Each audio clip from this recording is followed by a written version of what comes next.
Royalty அக்கௌண்டிங்கில் minimum payment, short working, recoup and loss அப்படிங்கிற ஒரு கான்செப்ட் இருக்குது.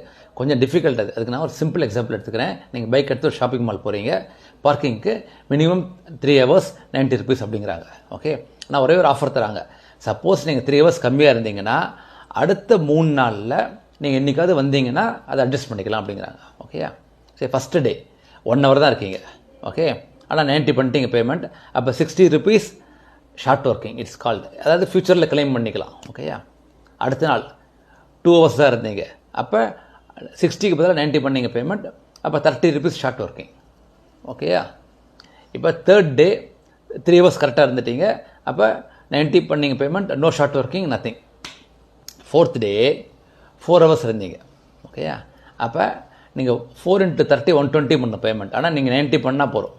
ஓகேயா, ஃபஸ்ட்டு டேயோட 60 இருக்குல்ல, ஏன்னா ஃபஸ்ட் டே 1 hour தான் போனீங்க, இந்த 60ல் இந்த 30 அட்ஜஸ்ட் பண்ணலாம். Okay, that is called recoup. ஆனால் மிச்சம் இருக்கிற 30 இருக்குது பாருங்கள், அதை அட்ஜஸ்ட் பண்ண முடியுமா? 5th டே முடியாது, ஏன்னா அவங்க 3 days டைம் கொடுத்தாங்க. அதுதான் முக்கியம். ஸோ 3 days டைம் கொடுத்ததுனால நீங்கள் 30 ரீகூப் பண்ணீங்க, அதாவது அட்ஜஸ்ட் பண்ணீங்க. மிச்சம் இருக்கிற 30 இஸ் கால்டு லாஸ்.